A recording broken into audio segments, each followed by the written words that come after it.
You wouldn't know it by the cloudiness out right now, but it was really warm today, and I think we got a sap run. We're gonna walk out here in the sugar bush and we're gonna go check these buckets and see how full they are. While I walk out here and check these buckets, I wanted to go over a few questions I've been seeing asked repeatedly across a lot of social media platforms. The first one is this. See?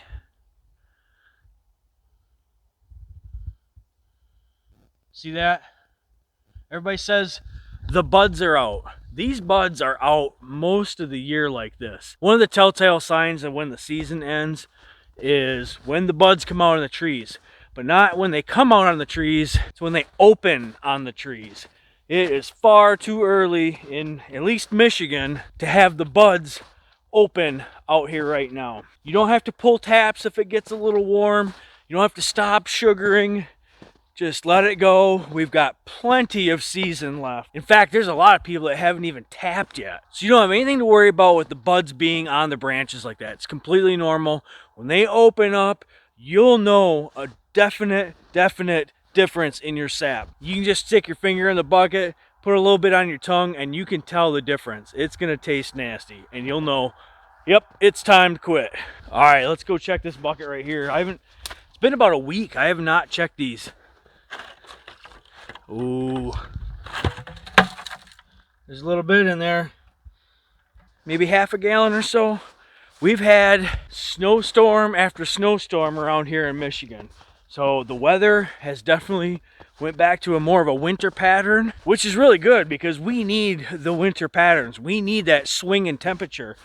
You know, we need to be above freezing during the day and below freezing at night. And I don't know about you guys, but it needs to be pretty warm back here in the middle of the woods during the day for my trees to really run. To get a good sap run around here, I need it like almost 50 during the day with nice sun, no wind, and then for it to drop pretty low at night, you know, mid 20s or so. That's perfect weather. Right now, we've been stuck in almost like temperature purgatory. It's not quite right for a really good run, but we've gotten a few different snowfalls of 6 inches plus in the last week.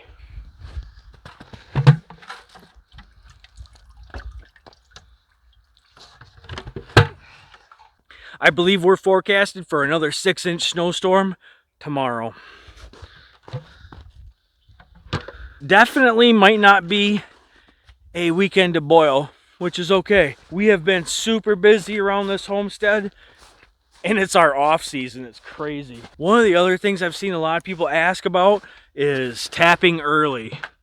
And I made a video on this earlier this year about, is it too early to tap? I think that was closer to January. It was probably a little early then, but not that bad. See, we tapped the first week of February, which wasn't long after that video was made. And we definitely didn't lose a run. So worst case, you know, your taps slow down for a few days and you might have a little ice in the bucket on others, but it's fine. One other question I've seen come up on social media a lot lately, people will look in their buckets and they see that the sap in there is brown and they're worried that the sap is bad, or you know, it's the end of the season or something. Pump the brakes.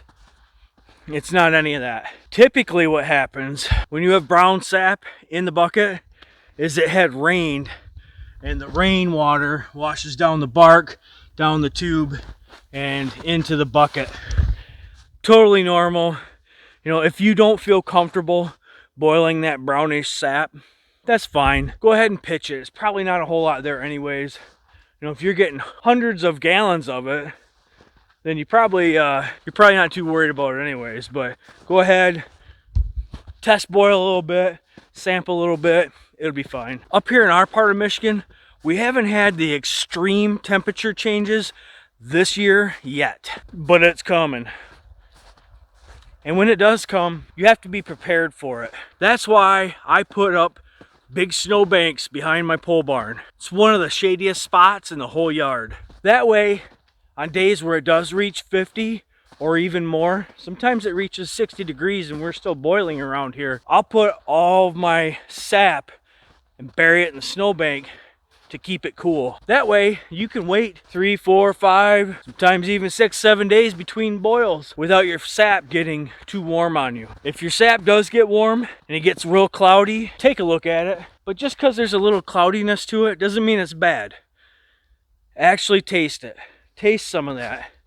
If it tastes rancid, like really bad, like, hey, this tastes so bad, I don't want to eat it, then don't boil it. It might be bad. I've had sap go bad on me. It's happened. But I also can tell you, you'll know full out right away if it's bad sap or if it's just a little cloudy. Don't be scared of a little bit of cloudy sap. It happens too. Lastly, I wanted to touch on is the fact of everybody. Ooh. That tree ain't produced hardly at all this year. Lastly, I want to touch on the fact about everybody's filtering. I have seen probably 1,000 questions about everybody's filter process. And I have a couple thoughts on that. One is, honestly, you don't need to filter it to eat it for yourself at all. I would prefer my syrup to be filtered. That's why I filter it. I've seen people filter with coffee filters. I've seen people filter with filter presses and all sorts of fangle-dangled equipment. And there's no problem with any of it. The fact is, in your finished syrup, if it's a little cloudy, it's probably the filtering process. There's nothing wrong with it. It's totally edible. You can eat whatever comes out of there, you can eat it. Unless you got one of those big fat squirrels in there like I do sometimes. But seriously, if your syrup is just a little bit cloudy, it's not going to hurt anything. You can get as creative with the filtering process as you want.